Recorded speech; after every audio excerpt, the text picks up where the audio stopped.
الرحیم وبه نستعین وهو خیر الناصر المعصوم وصلی اللہ علی محمد وآلہ الطیبین الطاہرین المعصومین اللہم صل علی محمد وقضا یجب الاداء مع القدرت علی الکفایہ اجماعا۔ بحث ہماری شاہد کے بارے میں چل رہی تھی، علیکم السلام ورحمۃ اللہ۔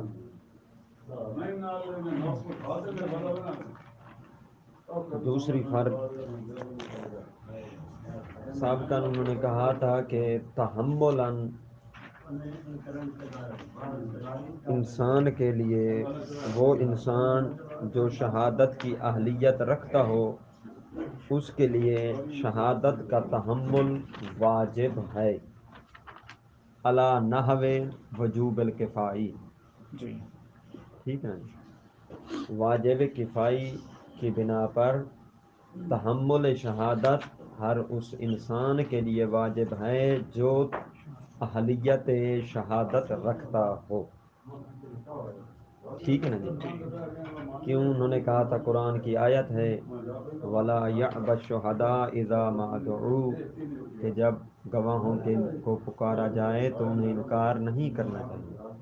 ٹھیک ہے نا؟ آج فرماتے ہیں وَقَضَا، اسی طرح یعنی جس طرح تحملاً شہادت واجب ہے، اسی طرح یاجب الاداء مع القدرہ، جب انسان قدرت بھی رکھتا ہو ادائے شہادت پر تو شہادت کی ادائیگی انسان پر واجب ہے، علی الکفایہ یعنی علی نحو الوجوب الکفائی۔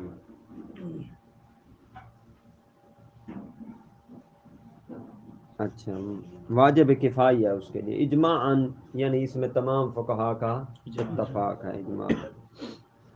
سواء استدعاہ ابتداءً ام لا، چاہے ابتدائی طور پر اسے پکارا گیا ہو گواہی کے لیے، چاہے نہ بلایا گیا ہو، دعوت دی گئی ہو یا دعوت نہ دی گئی ہو، اس بندے کے لیے ادائے شہادت کرنا کیا ہے؟ واجب کفائی ہے، علی الاشہر، اشہر قول کی بنا پر۔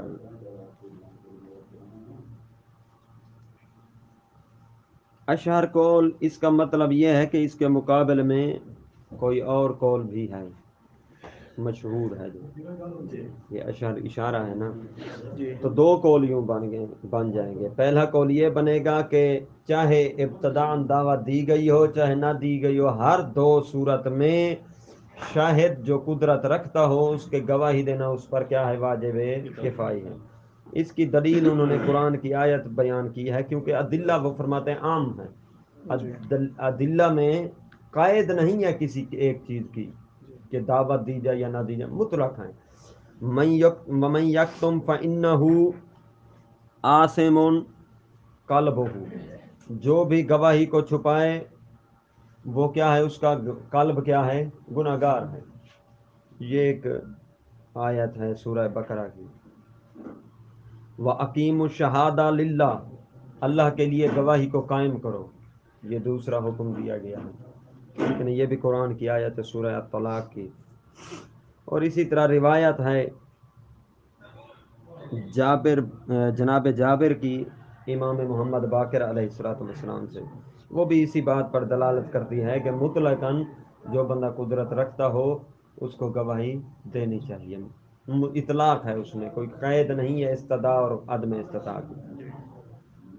یہ ایک قول ہو گیا، اس کے یہ تو اشہر قول ہو گیا، یہ اس کی ادلہ ہو گئی، مطلق ادلہ ہے، ٹھیک ہے نا۔ لیکن اس کے مقابل میں جو دوسرا قول ہے وہ اس کے قائل ہیں شیخ طوسی، ابن جنید اور ابو صلاح تقی حلبی۔ وہ کہتے ہیں کہ عدم الوجوب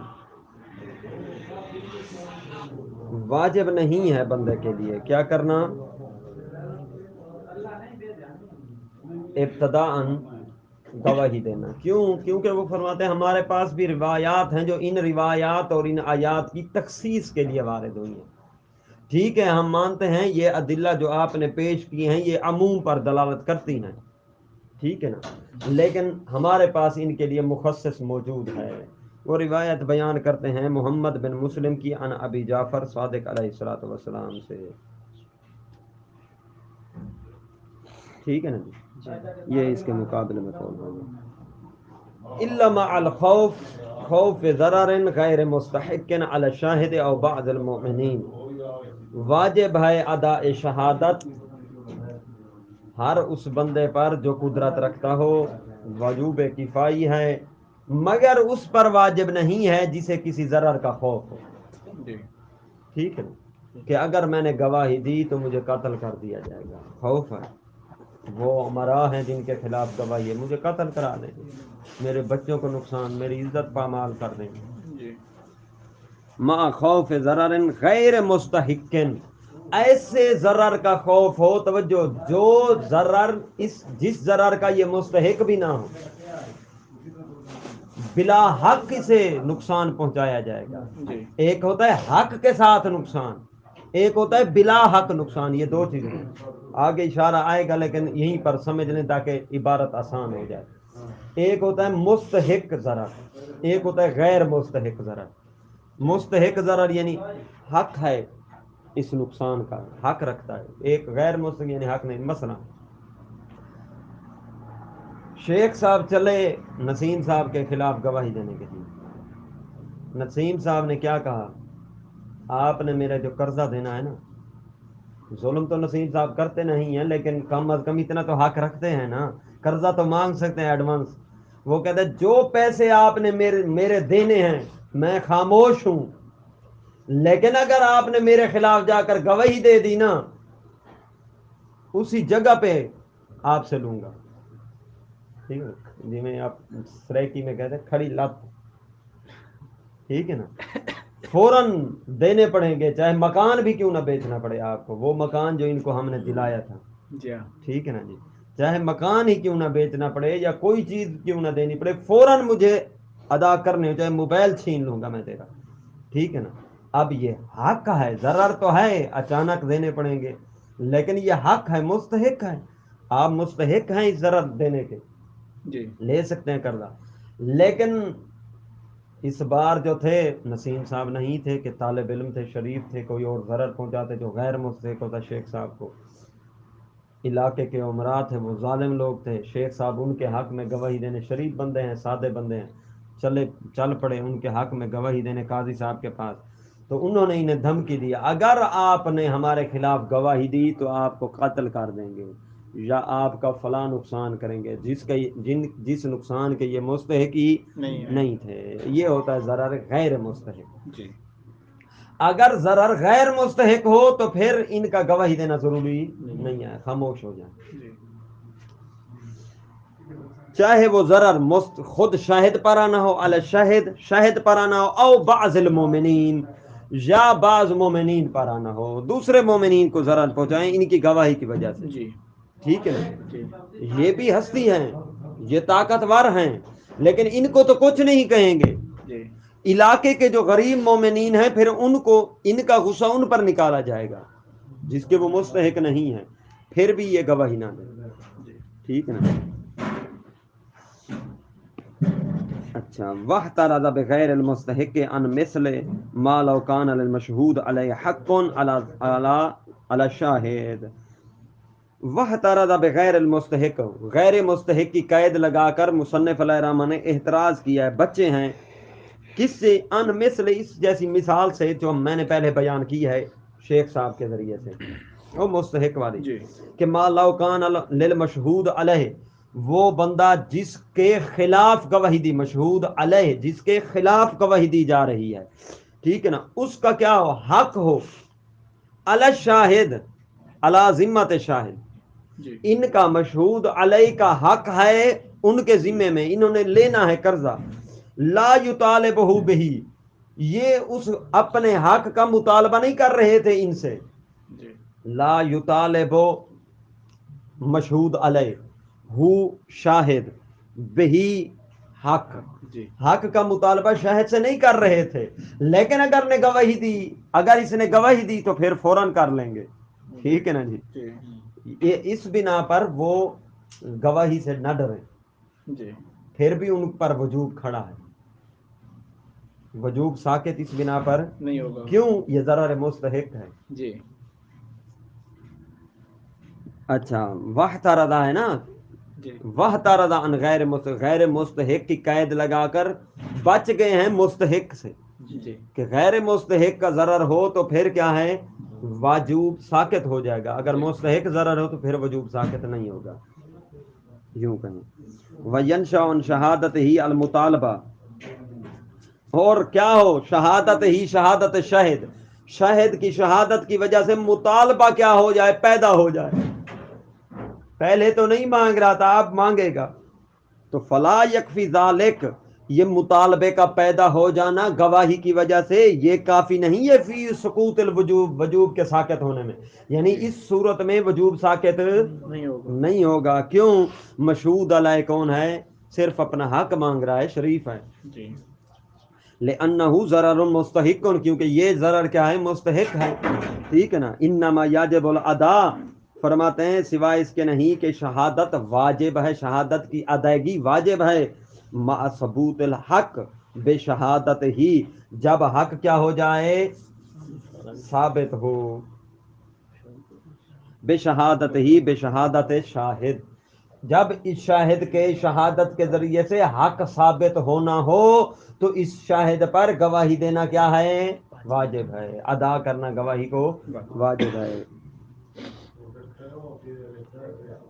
لِانضمام من یتم بہ العدد، کیونکہ یہ شاہد جو ہے اس کے آنے سے عدد تام ہوگا، اس کے منظم ہونے سے عدد تام ہونا ہوگا۔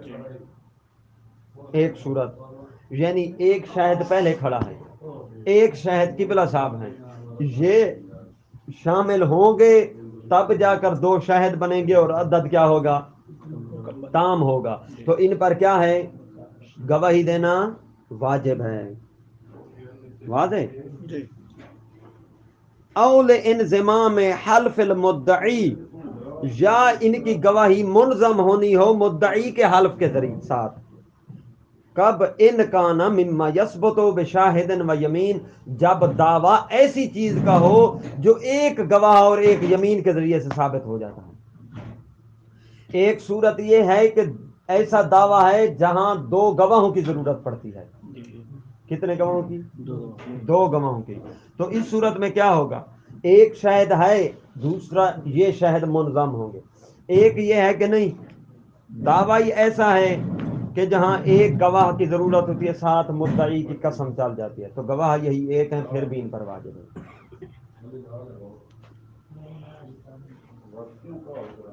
اب فرماتے ہیں فلو طالب من اثنین یثبت بہما لازمہما، اگر طلب کیا جائے اثنین دو سے،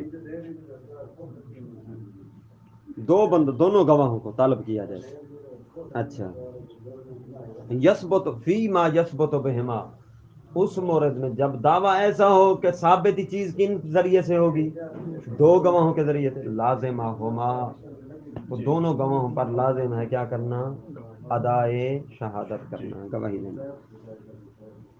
ولیس لأحدہما الامتناع، کسی ایک کے لیے امتناع جائز نہیں ہے، لیسا لأحدہما الامتناع، ان دو گواہوں کو ثابت بھی دو گواہوں کے ذریعے سے دعویٰ ہونا ہے، توجہ دعویٰ ثابت ہونا ہے دو گواہوں کے ذریعے سے، دونوں کو پکارا گیا تو دونوں پر واجب ہے کیا کرنا لازم ہے ادا کرنا، شہادت کو دینا، ان دونوں میں سے کوئی ایک بھی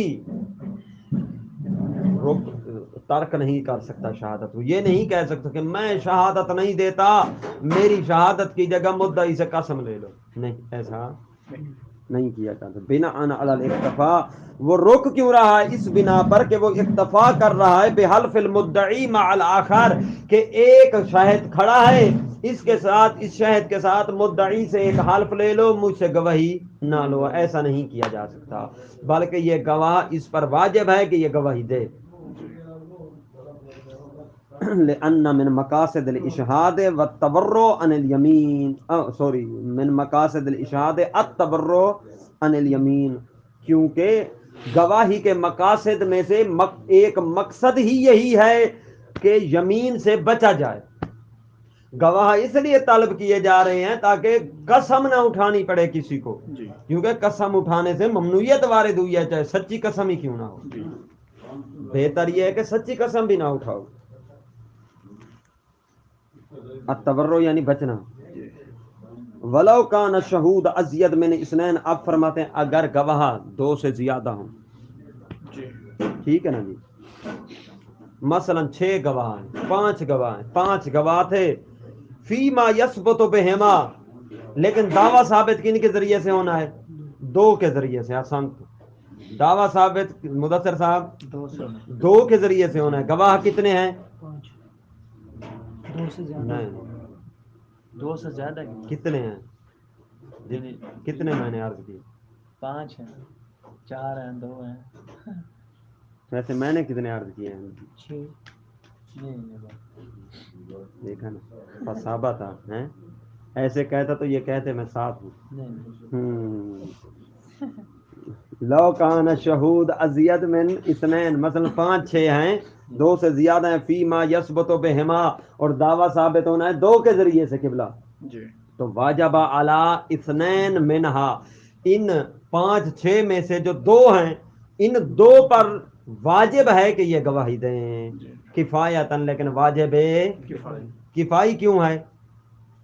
کیونکہ انحصار انہی 2 پر نہیں ہے. یہ تو ان 5 6 میں شامل ہیں بات. یعنی 6 کے 6 پر واجب ہے کفایتاً. ان میں سے کوئی 2 ادا کر دیں تو باقی سے کیا ہو جائے گا؟ ساکت. وَلَوْ لَمْ يَكُنْ إِلَّا وَاحِدٌ لَازِمَهُ الْأَدَاءُ، فرماتے ہیں اگر گواہ نہ ہو مگر کتنے ہوں؟ صرف ایک ہی گواہ ہو. پہلی صورت میں کیا تھا؟ ڈھیر گواہ ہیں. اب فرماتے ہیں گواہ ہی کل ایک ہے. کل تیسری صورتیں بن رہی ہے. ابھی اوپر کہا ہے کہ گواہ بھی 2 ہیں اور ثابت بھی، ضرورت بھی 2 کی ہے. پھر کہا گواہ زیادہ ہیں، ضرورت 2 کی ہے. پھر اب کہہ رہے ہیں گواہ ایک ہے.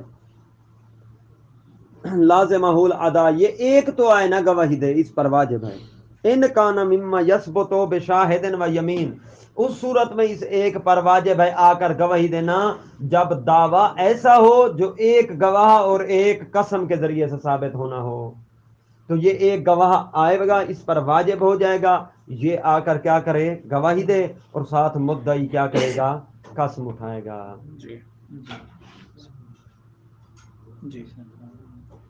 مدعی اٹھائے گا یا منکر اٹھائے گا؟ منکر. ٹھیک ہے نا جی. میں نے جو مدعی کہہ رہا ہوں آپ بھی خاموش بیٹھے ہیں. چلو بہرحال سوچ لیں، پھر پوچھتا ہوں. گواہ تو مدعی لے کے آئے. ان کان مما یثبت بشاہد و یمین و الا فلا، و الا سے مراد یعنی اگر دعویٰ ایسا نہ ہو جو ایک گواہ اور ایک یمین سے ثابت ہوتا ہے، بلکہ ایسا دعویٰ ہو کہ جو ثابت ہی 2 گواہوں سے یا 4 گواہوں سے ہوتا ہے، اور کل گواہ کتنے ہیں دیکھنے والے؟ آسان. تم چوری ہوئی ہے، گواہ ایک ہے، مثال کے تو ویسے کہہ رہا ہوں. قاتل ہوا ہے، مثال گواہ ایک کھڑا ہے، دیکھا ایک نے ہے، لیکن چاہیے کتنے گواہ؟ 2 یا 4. ٹھیک ہے نا. تو پھر فلا یعنی فلا یجب علیہ، اس پر لازم نہیں ہے. پھر فائدہ ہی نہیں ہے ایک گواہی کا، پھر کیونکہ 2 گواہ ضروری تھے یا 4 گواہ ضروری تھے. اب اس ایک کا کوئی فائدہ نہیں ہے. ولو لم يعلم صاحب الحق بشہادت شاہد.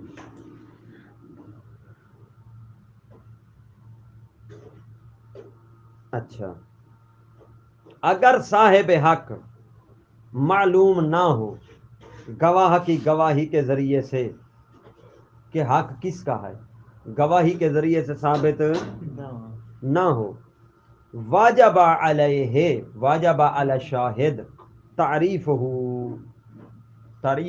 کہ اس کی کیا کرے؟ تعریف کرے. معرفت اس کی معرفت جنوائے، اس کے بارے میں تفصیل سے پتا ہے کہ کون ہے. کب ان خافا بطلان الحق بدون شہادت ہی، جب اسے خوف ہو کہ اس کی شہادت کے بغیر حق باطل ہو جائے گا، تو اس کے لیے ضروری ہے کہ اس کی معرفت کروائے. ٹھیک ہے نا جی. ولا یقیمها الشاہد الا مع العلم القطعی، شہادت قائم نہیں ہوگی مگر شاہد کی شہادت قائم نہیں ہو سکتی مگر کب؟ جب شاہد کو علم قطعی ہو، یقینی علم ہو تب اس کی گواہی قائم کی جائے گی، نہیں تو کوئی گواہی دینے آیا کھڑا ہو قاضی صاحب کے سامنے اور کہہ رہا ہوں ہاں مجھے شک ہے کہ اسی کا مال ہے، مجھے ظن ہے کہ اسی کا مال ہے، نہیں، کوئی گواہی قبول نہیں ہے، قط ہو، یقین ہو، 100%، ٹھیک ہے نا جی، 100% کیا یقین ہونا چاہیے، ٹھیک ہے نا جی اچھا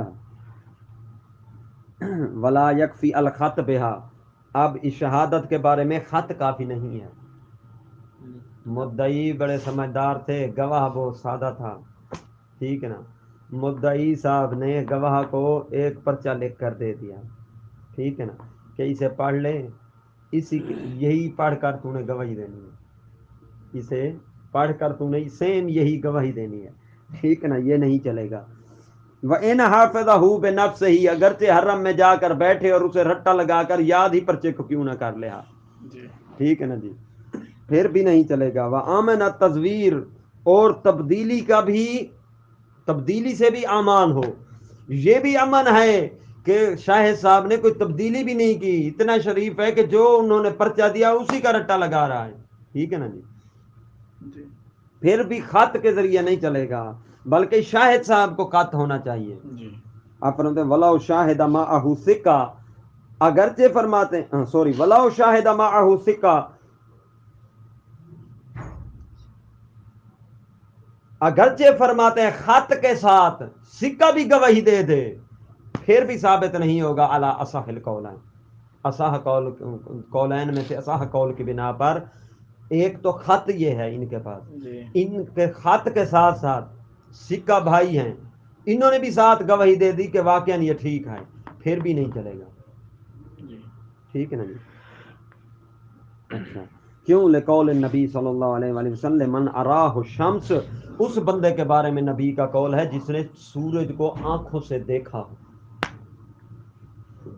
کیا فرمایا الا مثلھا فاشہد، اسی بندے کی مثل ہو تو پھر گواہی دے، جس طرح تب گواہی دے جس طرح کہ تو نے معاملے کو ایسے دیکھا ہو جیسے کسی نے شمس کو دیکھا ہو، ٹھیک ہے نا، تب جا کر گواہی دے، تو پھر خط کی صورت میں اس نے خط کا ورقہ دیکھا ہے یا معاملہ دیکھا ہے؟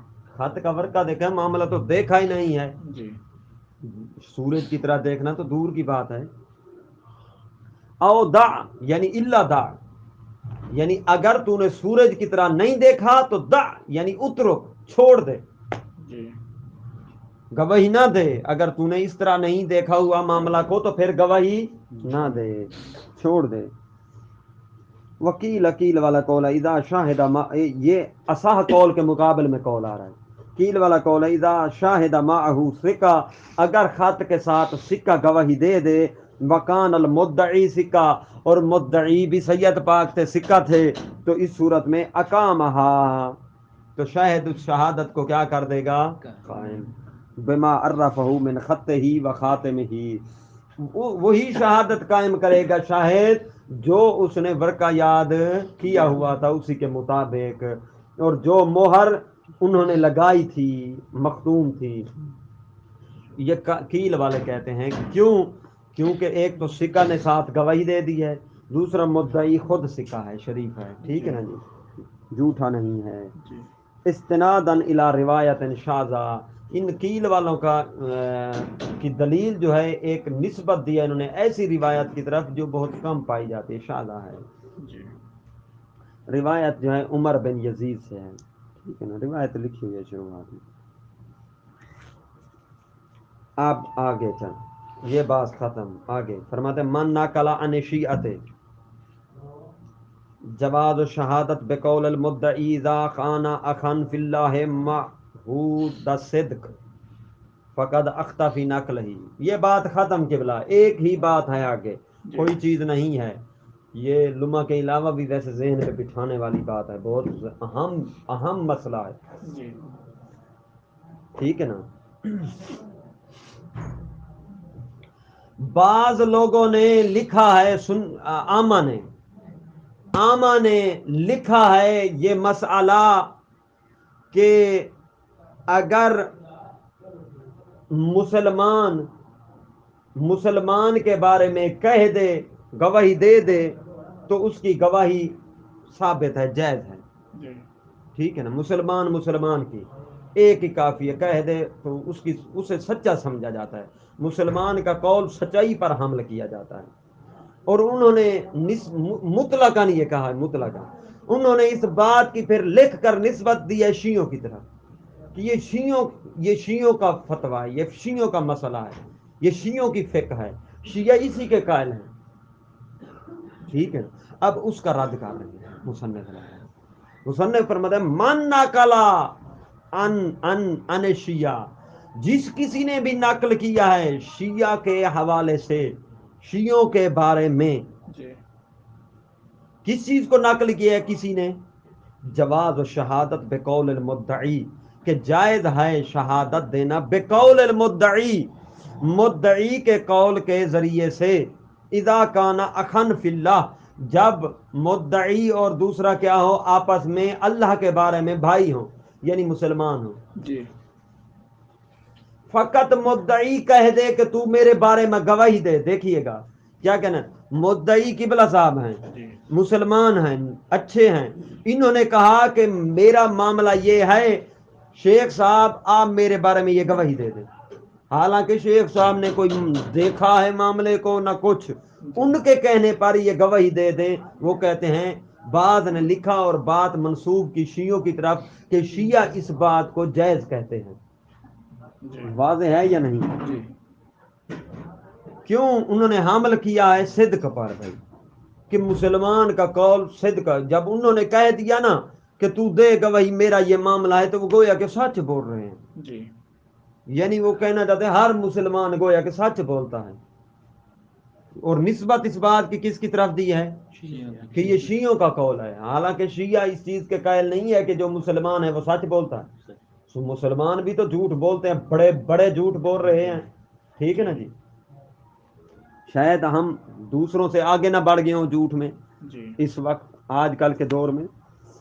فرماتے ہیں مصنف رد کرتے ہوئے فرماتے فقد اخطا، اس نے کیا کی ہے، خطا۔ دیکھیں من نقلا فقد اخطا، جس نے بھی یہ بات شیعوں کی طرف سے نقل کیا اس نے خطا کیا ہے، فی نقل ہی، اپنی نقل میں اس نے خطا کی ہے۔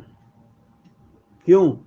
فرماتے ہیں لِإِجْمَاعِهِمْ عَلَىٰ عَدْمِ جَوَازِ شہادت بذالک، مصنف علیہ الرحمہ فرماتے ہیں ہم شیعہ امامیہ کا اجماع ہم کی ضمیر امامیہ کی طرف، شیعوں کی طرف، امامیہ کا اجماع ہے اس بات پر کہ عدم جواز شہادت کے گواہی جائز نہیں ہے، لے بے ذالک، اس طرح اسلام ہونے کے ناطے گواہی جائز ہو، اس طرح نہیں ہے کہ ہر مسلمان شیعوں کے نزدیک سچا نہیں ہوتا۔ بڑے بڑے مسلمان بڑی بڑی داڑھی رکھ کر، ٹھیک ہے نا، ہاتھ میں تسبیح رکھ کر، سر میں ٹوپی پہن کر، پھر بھی بڑے بڑے جھوٹ بول جاتے ہیں، ٹھیک ہے نا۔ ہاں مصنف فرماتے ہیں تھوڑی سی ہماری طرف سے بھی بات ٹیڑھی میڑھی ہے، کیسے؟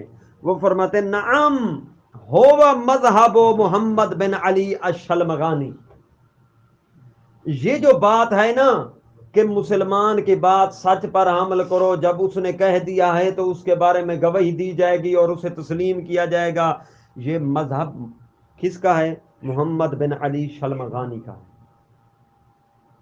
محمد بن علی شلمغانی، شلمغان اسی عراق کے درمیان کوئی علاقہ ہے، شلمغان وہیں کا یہ رہنے والا تھا اور اسے شلمغانی اس لیے کہا جاتا ہے۔ یہ محمد بن علی شلمغانی یہ غیبت صغریٰ کا بندہ ہے، غیبت صغریٰ کا بندہ ہے محمد بن علی شلمغانی۔ یہ سفیر ثانی کے دور میں بھی تھا اور سفیر نواب اربع میں سے نائب ثانی اور نائب ثالث کے دور میں، ٹھیک ہے نا جی۔ نائب اول کون ہے؟ اللہ،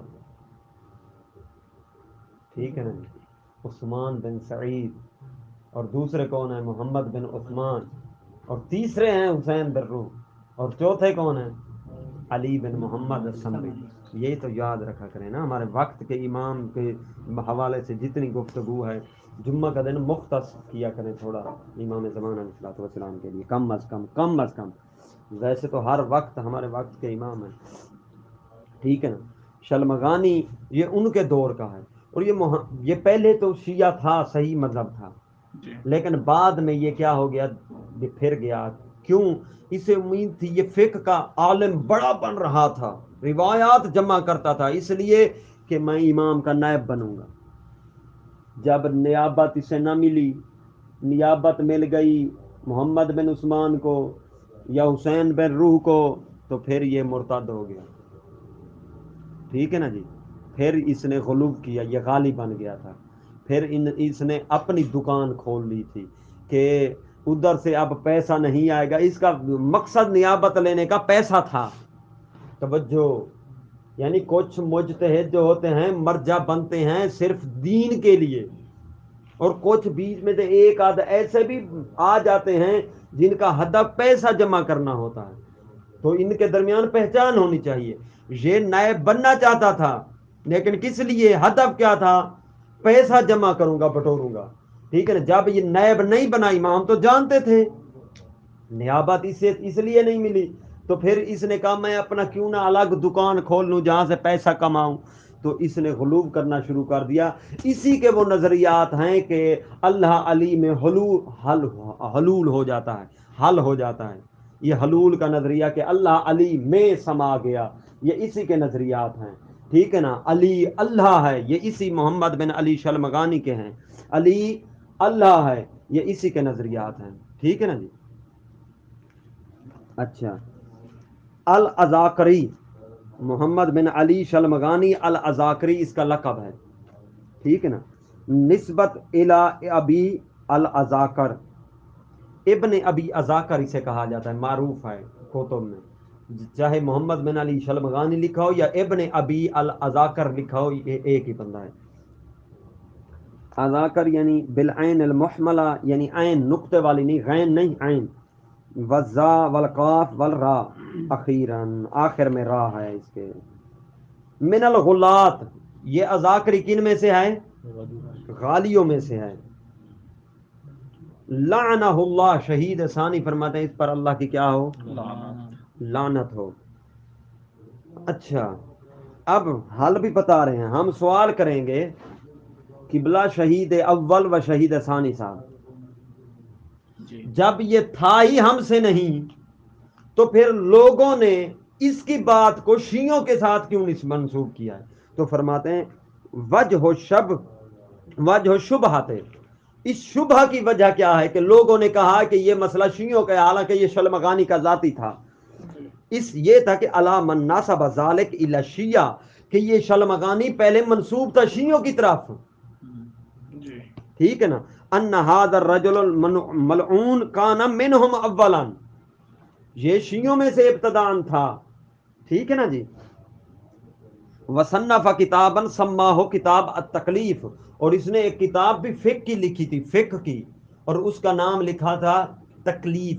تکلیف یعنی مکلف سے، مکلف تکلیف یعنی جو امور واجب ہوتے ہیں. ٹھیک ہے، تکالیف، اس سے تکلیف فقہ کی کتاب اس نے لکھی تھی. اچھا، اور یہ اعلان غلوب سے پہلے اس نے کتاب لکھی تھی، لیکن پھر بھی اس میں ایسی چیزیں اس نے لکھی ہیں کہ جو ائمہ کی نہیں تھی، اس نے خود سے لکھی ہیں اور منسوب ائمہ کی طرف کی. حالانکہ تب اس وقت یہ ظاہری طور پر بڑا فقیہ شیعہ تھا، یعنی بڑا نیک شیعہ تھا، لیکن اس کی رغبت تھی کہ میں بڑا بن کے کیا کروں، نیابت مجھے ملے. جب نیابت نہیں ملی تو پھر لین چینج کر گیا تھا. اچھا، وذاکر فیہ ھذہ المسئلہ، اس کتاب التکلیف میں اس بند شلمغانی نے یہ مسئلہ ذکر کیا ہے. کون سا؟ یہ مسلمان والا، گواہی والا، کتاب تکلیف میں. ثم غلا، پھر یہ کیا کر گیا تھا؟ غالی بن گیا تھا. وظاہر منہ مقالات منکرہ، پھر ایسی ایسی باتیں اس سے ظاہر ہونے لگیں جو قابل انکار ہیں. ٹھیک ہے نا جی. فتبرأت شیعہ منہ، پھر شیعوں نے اس سے برات کا اعلان کر دیا. سب شیعوں نے کہا کہ ہم اس سے بری و ذمہ، یہ ہمارا شیعہ نہیں ہے.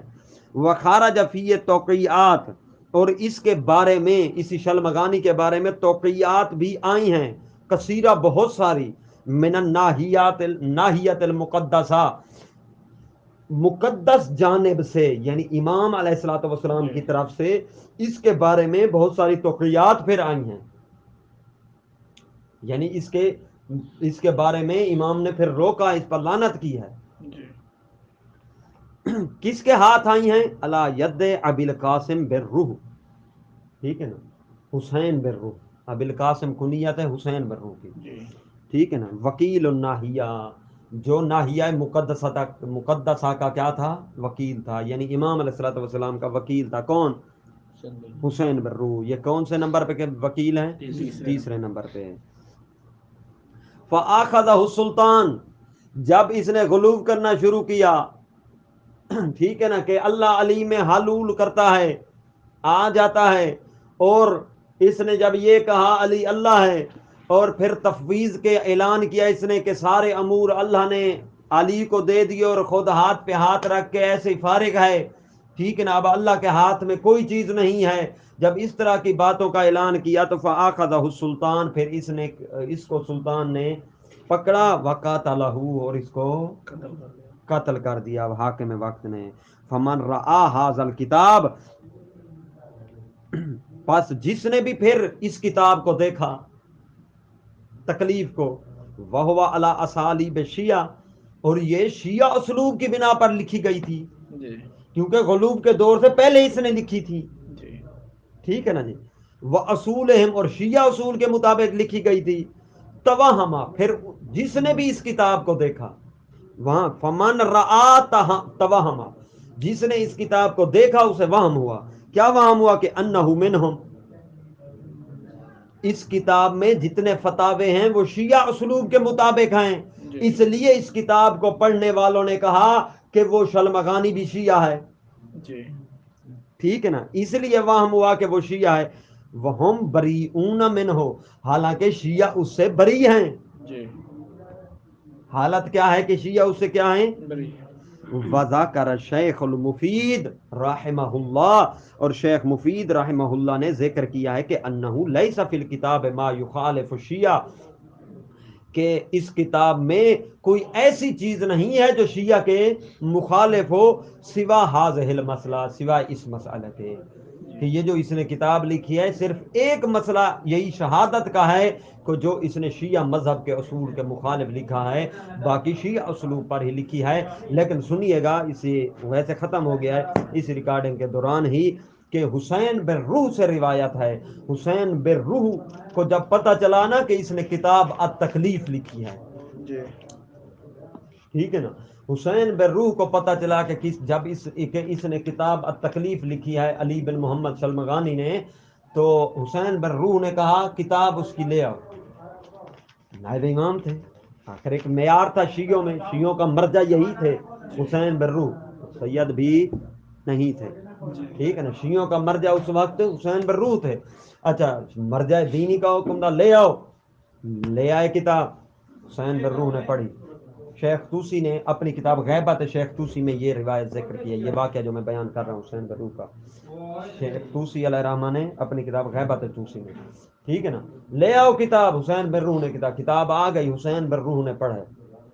حسین بن روح نے پوری کتاب کو پڑھا. پوری کتاب پڑھنے کے بعد کہا باقی ساری کی ساری اس نے ٹھیک لکھی ہے ائمہ سے، لیکن 3 مسئلے اس نے ایسے منسوب کیے ائمہ کی طرف جو ائمہ کی طرف سے نہیں تھے، لعنہ اللہ علیہ، اس پر اللہ کی لعنت ہو کہ 3 مسائل، یعنی کتنی بڑی بات سمجھی جاتی تھی کہ ایک بات کو بھی ائمہ کی طرف جھوٹا منسوب کرنا.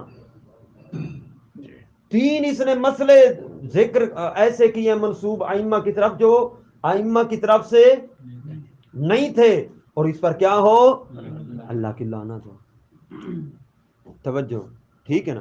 اب یہاں سوال اٹھے گا آپ کے ذہنوں میں کہ حسین بن روح کیا کہہ رہے ہیں؟ کتنے مسئلے؟ 3. شیخ مفید کیا کہہ رہے ہیں؟ 1. تو اس کا حل بعض علماء نے یوں دیا ہے، انہوں نے کہا ممکن ہے کہ شیخ مفید علیہ الرحمہ کے نظر سے یہ روایت جو حسین بن روح کی ہے یہ نہ گزری ہے،